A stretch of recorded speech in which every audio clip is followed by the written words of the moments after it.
Welcome to Six of One and Bill of the Other, where this episode, Bill and I are reviewing Killers of the Flower Moon, a Martin Scorsese film. Stay for the joke. We've already discussed the trailer. We have now watched the movie in its entirety. And I'll tell you what, we have opinions. Bill, do you have an opinion? Well, first I want to point out to the folks at home, I am acutely aware that I have a big shining light on the top of my bald head. So just to get that out of the way, it's clear that the Lord does indeed love me. So moving along, in our last video, we tried something new. We reviewed Killers of the Flower Moon before we actually saw the movie, and we're both very happy with how it came out. You do not have to watch that video, which you can find in the description, before you watch this spoiler-filled review of the movie. But I will point out that if you don't, we'll think of you as a terrible person if you didn't watch the first one. Anyway, moving along. Killers of the Flower Moon is a 2023 American epic Western crime drama, co-written, produced, and directed by Martin Scorsese. Eric Roth and Scorsese based their screenplay on the 2017 nonfiction book by David Gran. Set in 1920s Oklahoma, it focuses on a series of murders of Osage members and relations in the Osage Nation after oil was discovered on tribal land. The tribal members had retained mineral rights on their reservation, but a corrupt local political boss sought to steal the tribal members' wealth. I just realized this movie's, that sounds like the opening crawl to the Phantom Menace for Star Wars, like, dun dun dun, the mineral rights of the Osage Nation are under siege. It kind of made me think of that. So, Mercurial number 6, after having now watched the film, you predicted to me on the phone earlier this week before we saw the film that this would be your favorite Martin Scorsese movie. So I will ask, is Killers of the Flower Moon now your favorite Martin Scorsese movie? No, Killers of the Flower Moon is not my favourite Martin Scorsese movie. This is obviously a tragic story. To me, this was a disappointing film. It didn't, in a way, when I was thinking about what I wanted from it, from the trailer, this didn't give me what I wanted, right? There was always the chance it was going to be a bit too documentary in style. And the way around that is to be character focused. And Scorsese's done it in the past. And he's done it here. But this is my point, right? I think he's concentrated and followed the wrong character. And because of that, the film disappointed me. He missed the mark. And all I've heard is good things about this film. I'm not saying it's terrible. I enjoyed it, but it disappointed me. Bill, come back at me. I haven't watched any reviews of the movie because I didn't want to color what I said. I read a little bit of a Reddit thread, and I read some, there's a page called TV Tropes, which if you like movies, you like books, always look it up, type TV Tropes into Google. There's always some interesting facts. And one thing I learned was that an earlier version of the script, they were going to base it more around the character played by Jesse Plemons. You might recognize him as Todd from Breaking Bad. He plays Tom White of the Federal Bureau of Investigations. I think they didn't get the F yet in the movie. They just called him the Bureau of Investigations. And they were going to focus more on him and sort of the unraveling of the crime. But Scorsese said that he felt it was too much of a white savior narrative, which we do see quite too much. And I get that point. But I think in this sort of movie where it's 3 hours... It would have been a better film. Well, it's 3 hours of innocent people just getting, murdered and getting just insulted and lied to and everything stolen from them. You very much wanted sort of to see them get their comeuppance. And I think that I understand the problem with it being a white narrative, but I think, and again, this is where you come into intersection with the fact that it's a true story, because I feel like the character of Molly, by the way, who the actress is Lily Gladstone. I've never almost seen an actress carry so much wisdom and grace and just dignity just in her eyes. And I think because of that, watching the beginning of the movie as she's being lied to and she's being abused and all of this, you really wanted that moment of her sort of sticking it to them and realizing what's happening, and you kind of felt like there'd be hell to pay when she kind of finally figured out what happened, and that never really came to pass. You got that one scene which was great where she asked about the poisoning, which I think we can get to later. But because it's true to life, I did see some people who read the book that this was based on were disappointed in how Scorsese treated it. But as you said, not only did they focus on maybe the wrong character, there's a lot of interesting directorial decisions. If you think about most of the murders, if you think about most movies that you see, you got a close camera, you're seeing people's reaction, you're building up tension. And then all of a sudden, with the burst of violence, and I don't know, I really kind of liked how he did it, but I also see the drawbacks in that if you remember, the camera is kind of way further back. Like if you think of the one suicidal, the guy that was married to Molly when they were younger, they tell you ahead of time, go out there and shoot him in the head, make it look like a suicide. They show him out drinking, and again, the camera is a good half a mile away from them, and then he just casually shoots them. And a lot of the murders you're just walking and someone walks up and they shoot them. Now that is what it's like in real life. We're so used to the Hollywood version of it where it's slow and paced and a big exclamation point. In real life, I would imagine it's very boom and you're dead and that's it. And it did sort of show just how much the people in this movie did not care about the Osage Indians or view them as people. There's one line where they ask someone to kill somebody, and he says, "I'm not going to kill anybody. Come on." And he goes, "No, it's an Indian." And he goes, "Oh, yeah, well, then I'm definitely interested." I think that's the guy that shot him. So there was a very, very, and I would say also a lot of the shots almost reminded me of Wes Anderson, who made The Life Aquatic and a few other movies, especially the radio play at the end, which I thought was really clever, but I don't know if that's it was a little too cutesy for the brutal thing we just saw. So part of me was like, that's really clever and I like that, but I don't know if it fit in. It's almost like an idea he had in a past movie that he said, well, let's just put it in this one. Isn't it interesting you just said it? Because I felt exactly the same. When it got to the ending part, I thought, wow, what a clever idea. I really like this. And then Scorsese himself gets up and he kind of delivers the final lines. Yeah. And I went from thinking, this is really clever, to thinking, hang on a minute. I'm not sure this was the right way to end this movie. I'm not sure. Well, can I, let me just interject, just while I've got it on my mind, because there are a lot of things you've said there. I've got two points just to pull out from some of the things you said. My favourite part of the trailer was when Todd from Breaking Bad turns up at the doorway. Yeah. And he says, "I'm from the Bureau of Investigation. I'm here about these murders." And Leo says, "What are you here for?" And he says, "Well, to find out who's doing the murders." That was it. Unfortunately, that was pretty much his involvement. His involvement in the film was pretty much that. That was it. I think the best moment of the trailer was his only part in the film. And it's interesting to think that the script originally centered around him. I got no feeling of that whatsoever from the final version. I think they probably. I don't think they wanted to look like he just swooped into town and saved the day. They didn't need to. They wouldn't have had to be. That wouldn't have had to have been the narrative. It needed some tension, some suspense.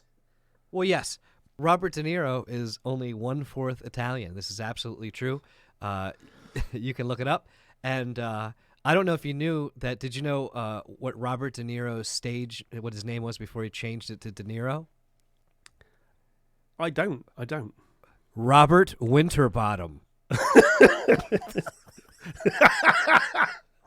Oh, that's a joke, yeah? Yeah, yes. That's I was going to Google it. I was going to Google it. I was thinking, it's not impossible. It's not impossible. Anyway, going back, so there's a point where Leo's character Ernest has been taken to prison. He comes back home. It's clear that he murdered her brothers and he did all this, and she's still affectionate to him, and she's just like, oh, okay. And then they go to court. He admits to being a part of murdering her entire family, and he sits down and she says, "Did you tell me the honest truth?" And he says, "Absolutely, yeah. I feel cleansed. It's, a new beginning for me." And then he says, she says, "What did you put in my insulin?" And then she calmly walks away and they say later divorces him. I don't know about you. I've been fortunate in my life to only have one bad breakup. And I was crying and pleading and snot's coming out of my nose. If I found out that she had murdered members of my family and poisoned my medicine, I mean, look, to be honest, it isn't that the strongest person alive could go, I believe it's over. Good day, sir. And leave. I mean, I think we all wish we could be that person, but under the circumstances, especially when the whole movie seems to be winding the tension of all this terrible thing, I think I wanted more of an exclamation point. And I felt like in real life, was she really like loving and caring and going, oh, he killed my family and poisoned me? Well, good sir, good day. And then just it kind of seemed odd to me and again, it's based on a true story, so maybe this is how she was, but in terms of a film for entertainment, and maybe we've all been primed by Quentin Tarantino movies, wanting the big revenge where we all feel good, and certainly one of the lessons of this story with De Niro's character, who was King William Hale. Ended up living to be, I think, in his 70s, and he went back to visit them and got out of jail. I mean, it really punctuates that in real life, a lot of times there is no justice. These terrible things happen to people every single day, and they're happening right now in America, across the world, and there is no justice for people. And so I think I'm at odds because I don't hate this movie.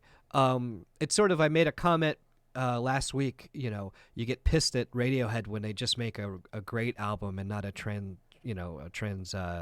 I was gonna say transcendental. What's the word I'm looking for? A really, really great. Sorry, I'm stupid, but I felt like it was good. But the sort of thing that is pulling me back and forth is I really respect what I would believe to be the true to life aspects, the way murder is handled, the way it's sort of handled at an arm's length. The way it just kind of shows you what happens. A lot of the directorial, a lot of really cool shots where he's coming in for the dead body, and then they do that Wes Anderson pan to everybody. I love all that stuff, and I'm sick of the Hollywoodization of things. So I would be someone that champions this sort of filmmaking, and yet maybe because I'm so used to a certain kind of Quentin Tarantino-like revenge movies, that I sort of felt that's it, and I felt empty at the end of this. And I wouldn't want them to change it just to make me feel good as a movie. I have thought about this movie a lot since I saw it, which is a sign of a great film. And I think he's so good of a director, and the actors here are so good that it's like, oh, this wasn't incredible, was sort of my complaint. Not that I don't think it was a bad movie. And I think I would watch this again. Knowing what I know now and sort of watching. But like you said, they're very, I think, is a specific choice not to ramp up tension. It's like, here's someone and they're going to die, and you're going to watch them die, and we're not going to even leave you guessing as to how. I mean, the sister's like, you're here to kill me, right? And she calmly sits down and they shoot her in the top of the head. And the scene before it, they told you exactly how they were going to do it. So I think it's great as a commentary on American society and what the Osage people went through. There's one famous, not famous, but when they're sitting around and the Native American elders mention genocide, which that term didn't exist in the 1920s, and it turns out that Scorsese was just letting him riff, and he liked it so much he just kept it in there, and it was all, And I like those bits where they're complaining, and I think it also does speak to the powerlessness. I mean, I can say I'm a white man, so I won the lottery in the United States. I'm a white man in the United States. And yet there are so many things happening in the world against me that I feel absolutely powerless to stop. Things like climate change and I'm not saying it's the exact same as they were going through, but I'm saying that there's an important message that as much as in a movie we want to see them get them back, that a lot of times in real life it's about just taking it and taking it and taking it, and there's really nothing you can do. And they showed they went to Washington, they had investigators come, and they just beat them up and killed them. I think there was a line where someone's like, well, good luck getting a conviction. It's an Indian. Like, who cares? So it really showed the disdain and how they weren't viewed as human beings. So there's a lot that I really like. Another thing I really like about this film is how they showed like supernatural visions. A woman's lying on her deathbed and owls would just come up, and you'd stop and go, is this really here? And I loved, there was a death scene where I believe it was Molly's mom, and she's laying there, and you see a tribal figure standing there painted, Yeah, that and was another good. figure. And what I loved about how he handled it is in a lesser movie, the music would swell up, and they would go, the white man's coming to get you. Rise up and get the power of... we talked about this. I was worried about this in the past. The power of the ancestors. And it was very understated and subtle. And they stood there, and she looked at them, and she got up and smiled. And it was a beautiful moment, and the music came after. But so choices like that, I thought gave it a dignity. There's a famous scene from E.T. where E.T.'s going back in the ship, and you can watch it on YouTube, and you can watch a version without John Williams' score. And without the score, it is... and I remember crying. I think it's like the first movie I saw as a kid. You're crying. Without the score, it is absolutely awful in a way that's hilariously funny. And so it takes a lot of guts as a filmmaker to just let the moment breathe and let the actors do their thing. And I thought that was very moving. And so they had these moments throughout the film. I thought of the two hillbilly people sitting in Molly and Ernest's home, just going, these people are sad. They were like a perverse version of the old men from the Muppets, and just standing there going, oh, these savages. And talking about how light and dark the kids were, I am in an interracial marriage, and so it hit home, as they're looking at their kids and going, well, this one's darker, so God just loves this one better. And, in America, I can say in the 1960s, the last law was passed that, interracial marriage would be illegal in certain states still in the 1960s, which is really crazy, I think, to think about it as a white guy. It's a crazy thing to me that some asshole in the government can go, no, I've decided you can't marry her. It's an insane thing. But I thought how they handled that and how they were just sitting, and I don't know, it was very quick, but they had a parade at one point, and the Ku Klux Klan's just marching with their face out down the street. And then there's the scene where the same guy is in the Ku Klux Klan. They were going to bury Molly's mom. And he's like, don't take the jewels. He's like, take them. Nobody's going to notice. I'll take them after. And then, of course, they dug her up and took them to sell them. And I think another thing that really affected me that I thought was done really well, and it's really sad, and it's something that I'll admit I don't think about. You think about racism, and you think about how, say, the Indians were treated. And it's famous how there was a lot of treaties we made with them and then sort of pulled the rug out from under them and kept moving them further west. But a lot of it you just think about, yeah, we slaughtered the Indians. And what this film showed that I don't consider a lot is how doubly awful it is to pretend to love them and to get them to love you.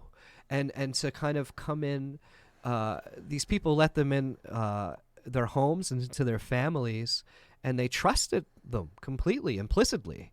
And that sort of betrayal from Robert De Niro's character to Leo's, who literally married a woman. And my take on the film was he did not love her initially. It was like, let's get the money.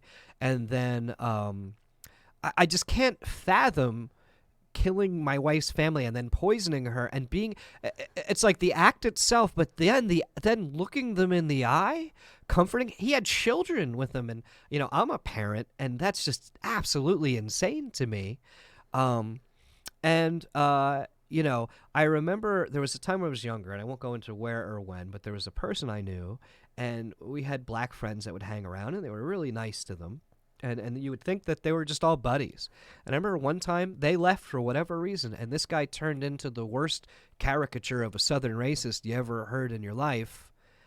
And it's true. It's like that fear that maybe people behind my back are acting differently than they are to my face. I've seen it in my life. And I remember it just hit me like a ton of bricks when it happened. It's like, wait, you're their buddy. Like, and I just, it would be like if you left the room and I was just like, oh, freaking six. Oh, God, I hate that guy. Did you see this thing? And it's a horrible thing, because not only do you have to face all of this violence and all of this genocide and all of this, it's like you also can't trust anyone. You also can't love and you can't trust, because everyone is looking to take advantage of you. And I had Oh, and one last point I had in the movie, I wondered, why are they marrying all these white guys if this is happening to them? And what I read in the TV tropes that I thought they may have said, but I thought they could have communicated better in the film, is that for a lot of these Native Americans, they didn't have access to their land and to their money without a white husband. So if they just married another Native American, they would have a lot of trouble getting a hold of their money and their land and all this thing. So they were sort of doing it to protect themselves too. So I've ranted for a really long time, but so I think there's a lot to really like, and I would say if you haven't seen this, even though we're spoiling it, it's a true-to-life story, so it's like, what are you going to spoil the Titanic? I think it's worth watching to consider these things, and I think it can be tough to talk about racism and to talk about these things without coming across as just straight up preachy. They did a very deft job at telling the story, making you feel for the characters, and you know, and moving you and making you think about these things without feeling like you were sitting on a lesson. That was such an eloquent review of Killers of the Flower Moon.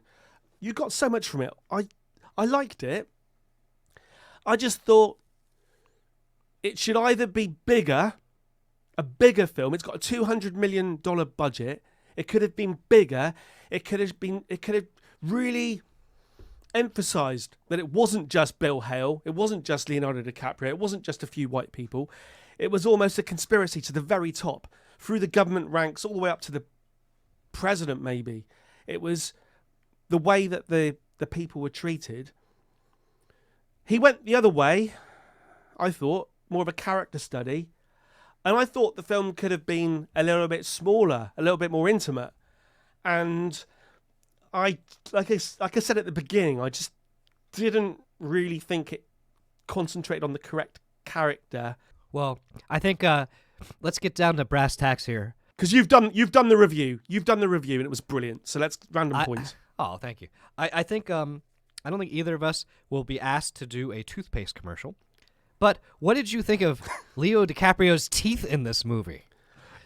He had obvious veneers on that kind of stuck out, and they were dirty. And every time he got close or wanted to kiss Molly or something, I almost wanted the scene to give him a breath mint, like he was getting like uncomfortable. And every time he'd smile, he'd be like, "Well, I think I reckon that," it was a little distracting for me. Yeah, it was. You know, when I saw the trailer, right, I said I was worried that Leonardo DiCaprio would spend the entire film doing his acting bit, where he kind of decides, for this film, I'm going to do this. And I'm going to do that all the way through, right? Right? He did it. He did what I was worried about. He did it, right? I've got to say, the guy can act, right? Yes. He can act, right? And I didn't like his character, but it doesn't matter that I didn't like his character because I wasn't supposed to like his character.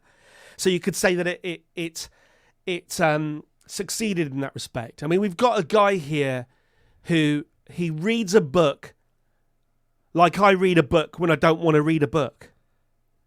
Do you know what I mean? Yes, and I think what's interesting, I think he's a great actor, but I wonder if he was miscast in this. You saw the good in the film a little bit more than I did. I liked it. I don't want to come across like I didn't like it. I was very disappointed in it. It was too long. I liked that. So, one character slept around of the Osage Indians. Another one was a drunk. And I'm really glad they did that because I think a lesser film, a Disneyfication of this, shows them as all perfect people. And because you're afraid, you don't want to insult them by showing their flaws. And I like that they did, because in reality, it is no less tragic that a person succumbs to alcoholism. That we're all human beings and we're all flawed. And I'm glad they made the choice that was like, no, these are real people with flaws, and it's still completely terrible what happened to them. I'll throw another. I'll start with a quick thing. Leo met Molly, or Ernest met Molly driving her in a cab. Did you know that's how Richard Nixon met his wife? She worked at a library, and he asked her out, and she said no. And he asked if it would be all right if he drove her on her dates. So Richard Nixon actually drove his wife, future wife, on any number of dates, just waiting it out.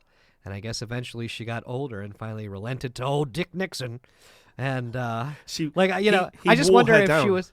Well, I just wonder if she was like, well, Dick, can you drive me and Tommy to the seedy motel at the edge of town? I tell you what, stay outside. Don't leave the car running. We're going to be a while. And he's like sitting there like, and he's sitting there like, one day Tricky Dick Nixon will be in that seedy motel with this lovely lady. That was quite good. I recognised who you were doing there. That wasn't bad. Yeah, no, he was in the car. He's a different kind of horse. He's in the car.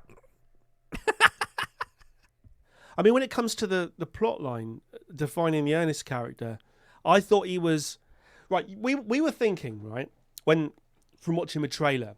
Well, in fact, you were thinking really that there would be like a character up to this guy. He'd be bad, and he'd follow Bill Hale's instructions, and there would come a point where he would almost do something heroic and perhaps save the day. That was one strand, wasn't it? One thought of how this could play out. I mean, obviously it's based on a true story, and it's already defined what happened. But the moment in the film was the death of his daughter, who they'd named Anna after the murdered sister, hadn't they? Yeah. Yep. That was you're saying that the thing that broke his his wife, and it wasn't their family. Yes, it was his own blood that really made him. Yes, that's it. That's it. Yeah. Movies have a plot where there's something moving that you're following that's taking you through all these characters' lives, and this film was these guys are all going to get brutally murdered and taken advantage of, and you go, okay, well, what's the plot? And they're like, no, this is what this is going to be for 3 hours. You're going to watch these people undeservedly get their lives ruined. And you're like, okay, but you're waiting for like the through line. But there's going to be someone that's like on the other side. And there was a little bit about that with the Bureau of Investigations. One of the characters was also Native American, and he kind of infiltrated. There was some nice, like when that one scene where Robert De Niro pulls up, and then you see Jesse Clemens just looking through the mirror. Jesse Plemons, sorry, looking through the mirror to like spy on him. And are we going to talk about Robert De Niro paddling? I don't know. Is any of our listeners a Freemason? And if you are, without being murdered, like without going through like a Tom Cruise, what was that Kubrick movie? Eyes Wide Shut. Without going through a Tom Cruise Eyes Wide Shut moment, can you please tell us in the comments at Freemason, does a grown man paddle you in the butt? Is that something? Is that something? I was only in one of the main Freemason halls in this country a few weeks ago. Oh, were you? Yeah. Oh, nice. And there wasn't. I didn't. Leonardo DiCaprio wasn't being butt paddled in there. There wasn't. Yeah. Actually, did you have to pay extra for that? I think that was my favourite scene. Actually. Yeah. Right. Okay. Serious question. Right. This is one of my things. Right. And we mentioned this in our discussion of the trailer, and I think it did actually come to fruition. And I did have an issue with it that I didn't think I would have, right? Because I like everyone involved. However, Martin Scorsese, Robert De Niro, Leonardo DiCaprio, that little trio making another film. If you're going to portray, and you're going to go down so many avenues where you're portraying the facts as it happened, then perhaps have some characters, actors playing the characters who are nearer to the ages of those concerned. We are talking they were well off. Apparently, the Ernest character in real life was about 19. Robert De Niro was in his... Bill Hale was in his 40s. Defend how it wouldn't be a better film with two different actors playing the parts. So you're and saying not the little dream team again. So you're saying that you didn't like that he cast Robert De Niro as that old Indian woman. Yeah. Hey, I'll tell you what. Before you, I want to point out. Okay, I was going to say. Go for it. No, go I for want to it. point Go out for it. that in the beginning of the film, Robert De Niro, his character King, refers to something called blackbird talk.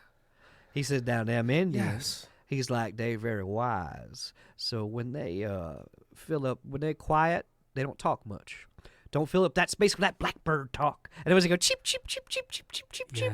Yeah. And I wanted to point out that me and you, our entire lives With is one blackbirds. big session of blackbird talk. Yes, podcast. If we were going to be more intellectual about it, I would sit here silently. I would. Here's one for That you, would right? be a good podcast. Before That's the highbrow. you defend it, because you're going to have to defend it.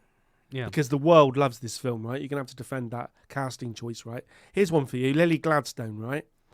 Everyone's saying she's nominee for the Oscar or whatever. Yeah.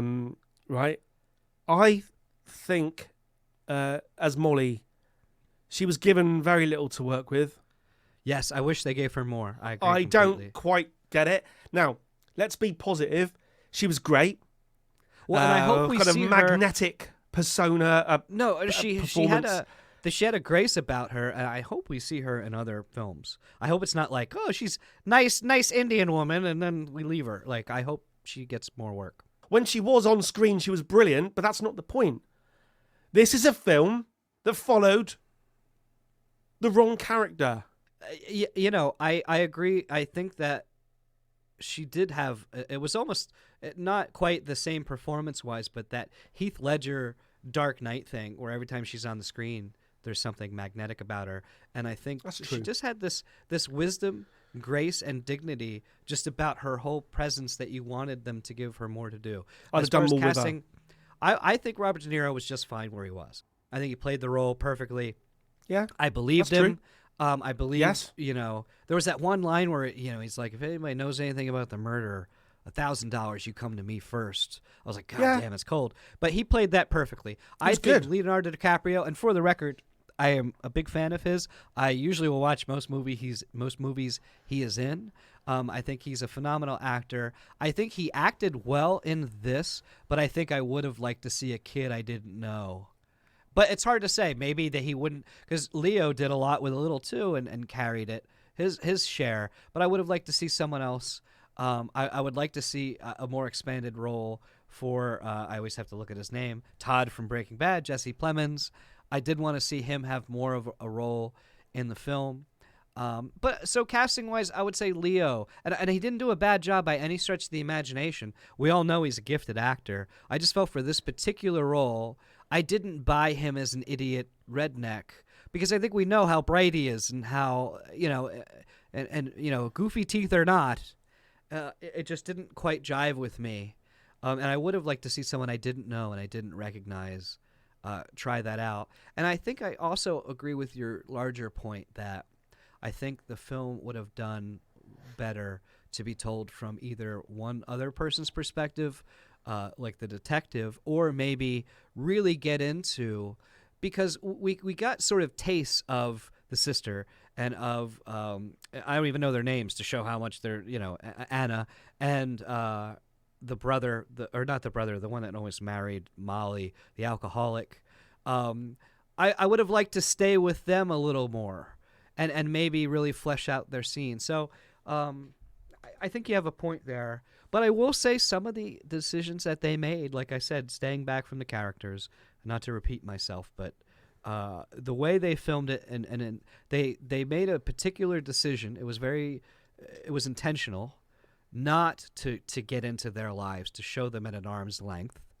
And I did kind of like that because I'm sort of sick of movies. Like, I'm sort of sick of the generic way of doing it. So I did like that they took chances, even if I didn't feel like all of them worked. I would rather have a movie take chances that don't work than give me, you know, there's a famous screen play book, what is it, Save the Cat, which goes over like a version of the hero's journey. I'd rather see someone take some chances than give me a version of Save the Cat every time. So I didn't mind it. And I'll say this, and I think you'd agree, if De Niro, DiCaprio, Scorsese had a movie coming out next week, I'd watch it. Oh, yeah. Oh, I will say a couple quick things, too. We were worried about they were going to do the Wikipedia version of Indians in this movie. And so I turn on the movie, and the very first scene, he's got this is the peace pipe. And I was like, oh, no. And then I made the prediction that the oil they would play Paint It Black by the Rolling Stones. And when they discover oil, this rock music starts coming in 5 minutes into the film. I'm like, oh my God! I groaned when I saw the peace pipe, but the fact they were burying it to symbolise the kind of decline of their society and the acceptance of defeat. The acceptance of defeat, wasn't it? Really? Earlier, you talked about how I think music, by the general audience, cinema-going audience out there, is an undervalued thing. I think we know that music can be more important than the picture, which is an odd thing to say about the moving pictures, the movies. But I think the music is often the most important thing. It makes the film. And when you talk about like a Spielberg film, like you are talking about John Williams, and you can't imagine Jaws without John Williams. You can't imagine E.T. You can't imagine these films. This one was Robbie Robertson, who recently died. He was, I think he was in the band, wasn't he? That's where I know the name from. I think his middle name was Rob. Robbie Rob Robertson. But he's been a long-time collaborator, hasn't he, with Scorsese? And to me, there was what I got from it. I wasn't that keen. It was an obvious thing to do, which is have the drums beating. It was an obvious thing to do. But there was a good thing. There was I would say the theme of the film was a pulsating bass kind of track that occurred almost throughout the film. And to me, it sounded like Psycho Killer by Talking Heads. That's all I could hear every single time I heard it. And then I thought, actually, I wonder if that was intentional, because Psycho Killer, to be a Psycho Killer, kind of fitting for this film. I think overall this was a really tragic part of your American history. I think this was a bit of a personal project for Martin Scorsese, and the fact that he sort of took that role at the end. I kind of want to talk about that soundstage bit at the very end again. Why did he do that? Why did he do it? I quite liked it until I didn't like it. Why do you think Martin Scorsese chose to do that? That was an oddity. This is not. I don't know if this is true, but judging from the shots in the movie, I think Martin Scorsese binged a bunch of Wes Anderson movies where they would make like dioramas and shots and things.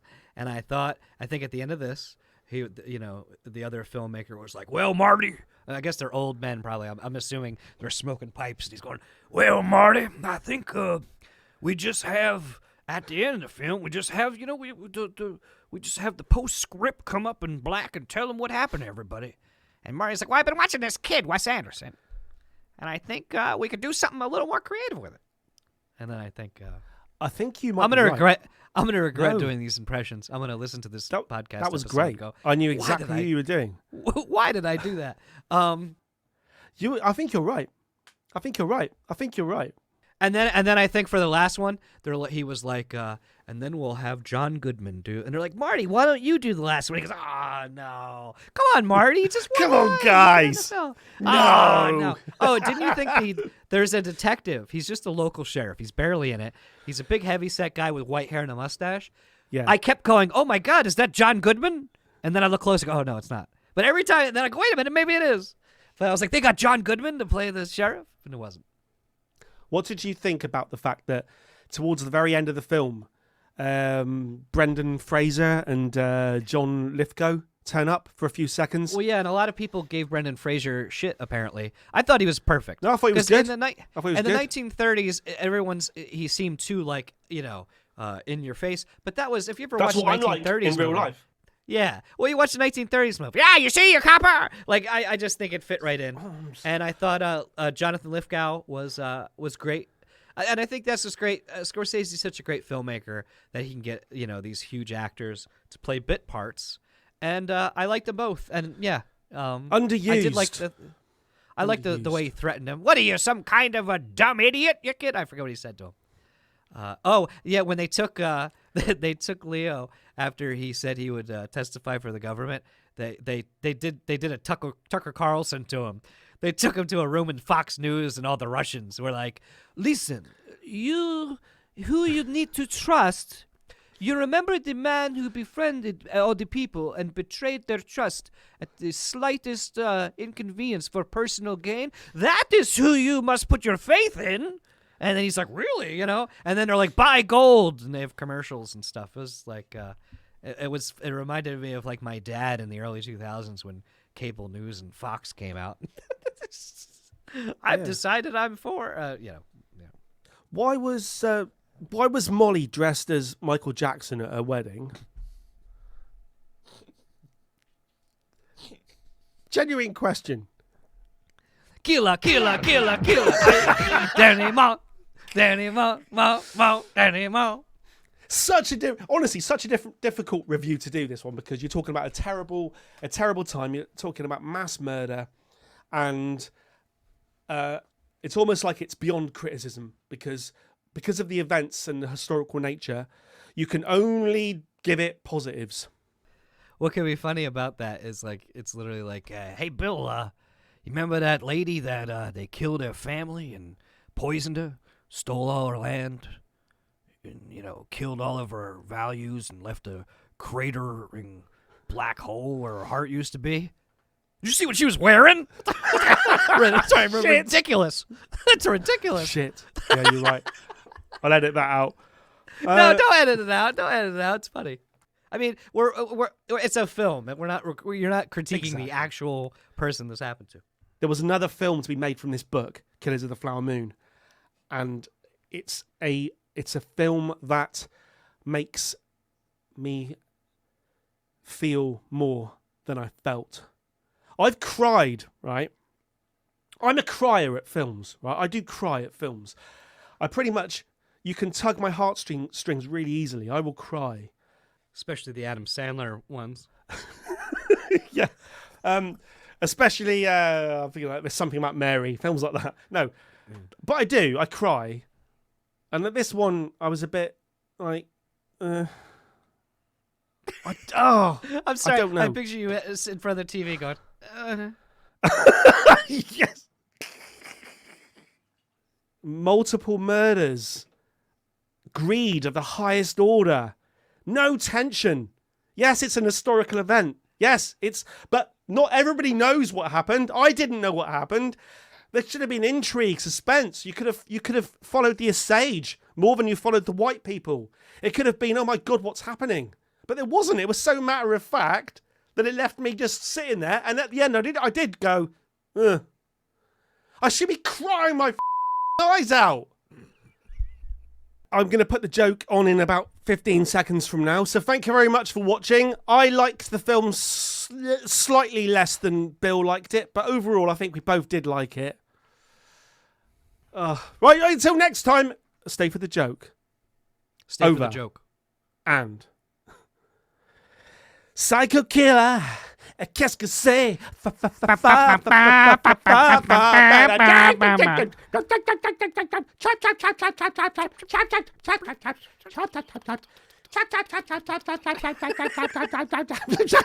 is not my Blackbird talk. As the days go by, Blackbird talking, Blackbird. And Blackbird singing in the dead of night. chirp, chirp, chirp, chirp, chirp, chirp, chirp, chirp, chirp. And So there's 3 detectives, and they're going to detective school. And their teacher, he says, all right, we're going to learn how to be detectives.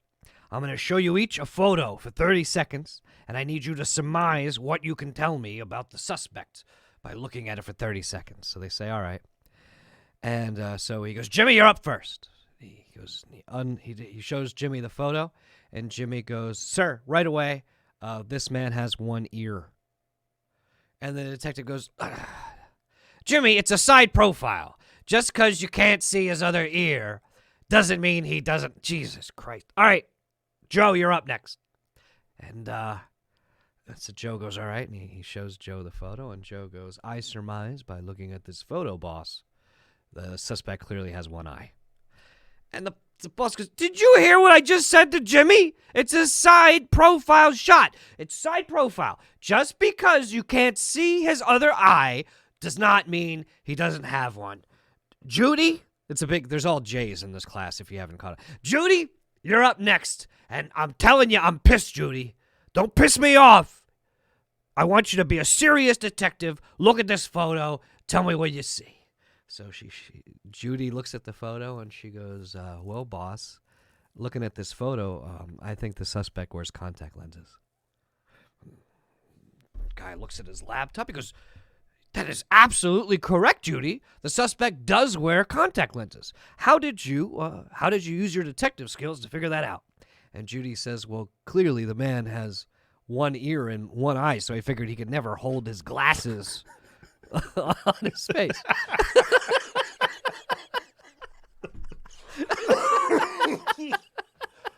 Oh, very good. All right, yeah, so that could go in there somewhere. Stay for the joke. That's what we could do. We could have at the beginning of the podcast, I'll have a little thing banner that comes across the screen. Stay for the joke. Yeah. I mean, we're going to spend 3.5 hours talking about a film first, but there's a hell of a joke at the end. It's like heaven without fava beans. It's all right. It's good. I like it. The contrast between me in my orange environment and you in a cave.